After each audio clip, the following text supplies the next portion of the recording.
Hello everyone, you're watching To Finest Education, and in this video we are going to discuss the important MCQs of the chapter The French Revolution. So let's begin. Question number 1. Storming of Bastille. So here you can see the image of Bastille, and storming of Bastille is one of the important event in the history of France. So basically it happened in which year and on which date. So the options are option A 14th July 1789, option B 14th July 1798 या फिर option D 14 June 1789 या फिर option D 14th June 1798. So the correct option of this question is option A. Storming of Bastille has happened in the year 14th July 1789. ठीक है, तो चलिए अब थोड़ा सा इसके बारे में भी समझ लेते हैं. जो बेस्टील था वो बेसिकली क्या था, एक प्रिजन था, एक जेल था जहाँ पे लोगों को डिफरेंट ऑफेंसेस के लिए डिफरेंट गलतियों के लिए उनको क्या किया जाता था, कैद कर लिया जाता था. And this Bastille was strong by the mob of Paris, okay, in the very initial period of the French Revolution. So in the opening days of the French Revolution, the Bastille was stormed by the mob of Paris. Now let's move to our next question. Now the second question is, the Bastille symbolized. So as we have already learned a lot about Bastille, so Bastille is basically a prison, as you can see here in the image also. ठीक है, तो ये जो Bastille था ये किस चीज को सिंबलाइज करता था. So the options are option A benevolence of the king, option B despotic power of the king, option C arm might of the France या फिर option D prestige and power. So the correct option of this question is option B. The Bastille symbolised despotic power of the king. And why it was so, चलो समझते हैं ऐसा क्यों था. Because anybody who was found critical of the policies of Louis XVI, he was put into the jail without any trial. तो अगर किसी भी राजा, किसी भी पर्सन को देखा जाता था कि वो जो है लुइस 16 की पॉलिसीज को अपोज कर रहा है, उसकी बुराई कर रहा है, तो विदाउट एनी ट्रायल उनको क्या करते थे, इस जेल के अंदर डाल देते थे. और इसी बात से जो थे लोग खुश नहीं थे, और इसीलिए इसको कैसे सिंबलाइज किया जाता है, इसे सिंबलाइज किया जाता है as the despotic power of the king. And even in we have already discuss in our previous question also that this Bastille was strong by the mob of Paris.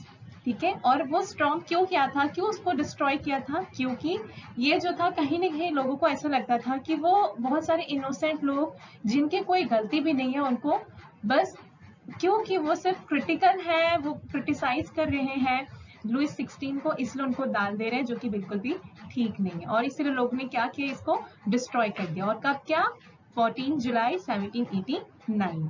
तो चलिए चलते हैं अपने नेक्स्ट क्वेश्चन की तरफ. Now third question is 18th century French society was divided into.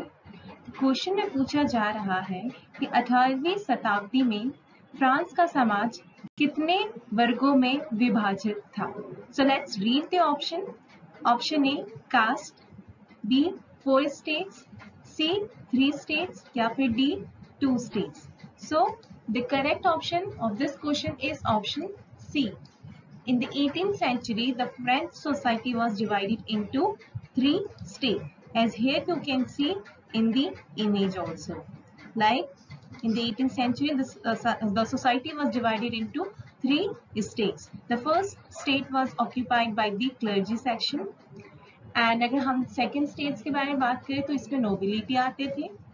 Third state के अंदर जितने भी कॉमन पीपल होते थे, लाइक बिग बिजनेस पर्सन्स हो गए, मर्चेंट हो गए, court officials, peasants, artisan, small peasants, labourer and then service, ये सारे लोग थर्ड स्टेट के अंदर आते थे.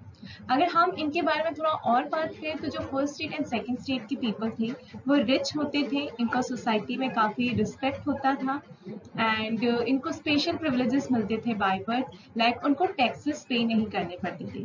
वहीं अगर हम थर्ड स्टेट के बारे में बात करें तो थर्ड स्टेट के पीपल जो थे उनके ऊपर बहुत ज़्यादा बर्डन था, क्योंकि उन्हें बहुत सारे टैक्सेस देने पड़ते थे क्लर्जी सेक्शन को एंड द नोबिलिटी को. और इनकी जो स्थिति थी वो काफी दयनीय। तो चलिए चलते हैं अपने नेक्स्ट क्वेश्चन की तरफ। Now the fourth question is, which of the following constituted the privileged class? The options are A. Clergy and peasants, B. Peasants and nobility, C. First and third stage, या फिर option D. Clergy and nobility. So the correct option of this question is option D.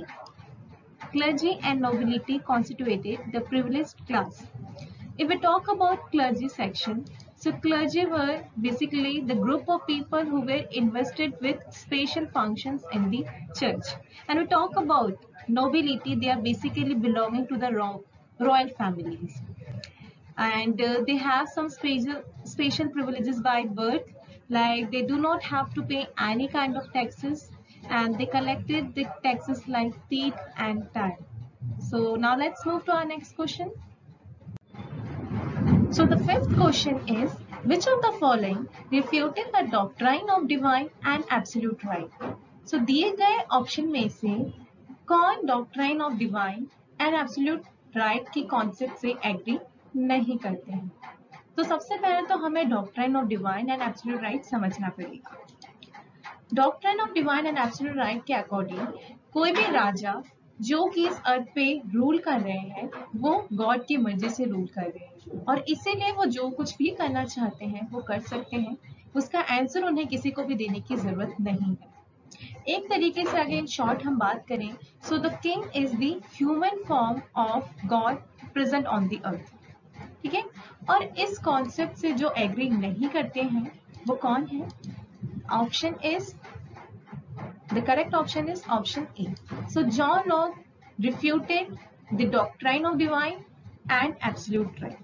वो बोलते हैं कि जितने भी लोग हैं, all the humans are equal. जितने लोग हैं वो सभी लोग बराबर हैं, और इस तरीके का जो राइट है, इस तरीके का कॉन्सेप्ट जो है वो बिल्कुल भी सही नहीं है। Question number 6. Who advocated government based on social contract? The options are option A Darwin, option B Spencer, option C Rousseau, या फिर D Montesquieu. So the correct option of this question is option C. So it was Rousseau who advocated the government to be based on social contract, as here you can see in the image also. So, जो Rousseau थे उन्होंने 1972 में social contract करके एक book लिखी थी, जिसके अंदर उन्होंने कहा था कि गवर्नमेंट और जो समाज है, जो पीपल है, उनके बीच में सोशल कॉन्ट्रैक्ट होना चाहिए। Division of power within the government was put forth in. तो दिए गए ऑप्शन में से ऐसी कौन सी बुक है जिसके अंदर ये बात कही गई थी कि जो गवर्नमेंट है उसके अंदर भी डिवीजन ऑफ पावर होना चाहिए? तो चलिए ऑप्शन रीड करते हैं। Option A, 2 treaties of government, B, the spirit of laws, C, my experiment with truth, या फिर option D, the social contract. So the correct option of this question is option B. The division of power within the government was put forth in the spirit of laws. तो चलिए थोड़ा सा और समझ लेते हैं। जैसे कि मॉन्टेस्क्यू जो है, उन्होंने द स्पिरिट ऑफ लॉज लिखी थी, जिसके अंदर उन्होंने ये बात कही थी कि गवर्नमेंट के एक इफिशिएंट वे में वर्क करने के लिए उनके अंदर भी डिवीजन ऑफ पावर करना चाहिए among the legislative, executive and judiciary. और अगर हम इस तरीके से पावर को डिवाइड कर देंगे तो जो इफिशिएंट वे में एडमिनिस्ट्रेशन कंट्री में हो पाएगा। तो चलिए चलते हैं अपने नेक्स्ट क्वेश्चन की तरफ। The 8th question is, king in France at the time of revolution. Question में पूछा जा रहा है कि फ्रेंच रेवोल्यूशन हुआ था उस टाइम पीरियड में राजा कौन था? सो let's read the options. Option A, Louis 14, option B, Louis 16, option C, Marie Antoinette, या फिर ऑप्शन डी, निकोलस सेकंड। ठीक है, सो इसका जो करेक्ट ऑप्शन है वो है ऑप्शन डी, ऑप्शन बी।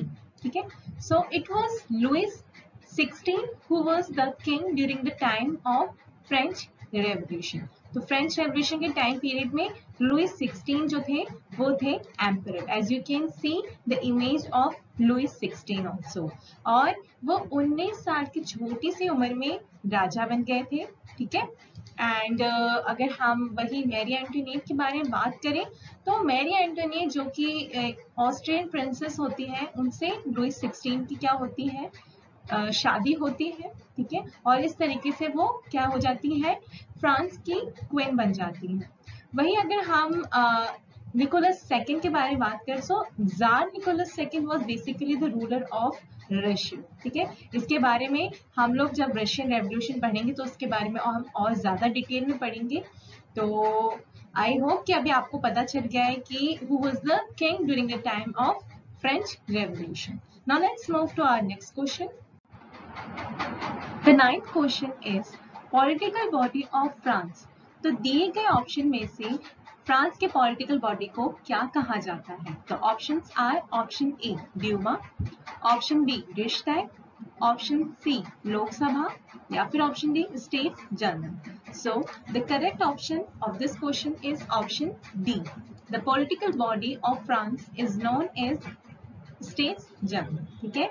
तो चलिए और भी चीजों के बारे में जान लेते हैं, like what is Duma, Reichstag and Lok Sabha, ठीक है। सो अगर हम ड्यूमा के बारे में बात करें तो ये रशियन असेंबली को कहा जाता है, जो कि स्टेब्लिश किया गया था फ्रॉम 1906 टू 1917 तक, and it was founded by czar Nicholas second who was the leader of ruling party, ठीक है।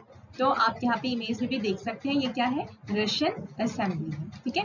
वही अगर हम रिश्ताग के बारे में बात करें, as you can see here in the image, it was basically the parliament of Germany. जब हम आगे हिटलर के बारे में पढ़ेंगे तब हम रिश्ताग के बारे में और ज्यादा पढ़ेंगे। अभी के लिए इतना काफी, आप इतना समझ लीजिए कि जो रिश्ताग है वो क्या है, वो जो है वो जर्मनी के पार्लियामेंट को कहा जाता है, ठीक है। और अगर हम लोकसभा के बारे में बात करें तो लोकसभा जो है वो बेसिकली क्या है, वो लोअर हाउस है इंडियन पार्लियामेंट का, ठीक है। हम हमारा पार्लियामेंट के बारे में पहले भी क्लास 8 में पढ़ चुके हैं। तो पार्लियामेंट जो है, अगर हम इंडियन पार्लियामेंट के बारे में बात करें, so basically it consist of to houses, one is Lok Sabha and other is Rajya Sabha. Lok Sabha जो है उसे हम लोअर हाउस भी बोलते हैं, आप यहाँ पे इमेज में भी देख पा रहे हैं, और इसे क्या बोला जाता है, the people, the house of the people भी कहा जाता है ना।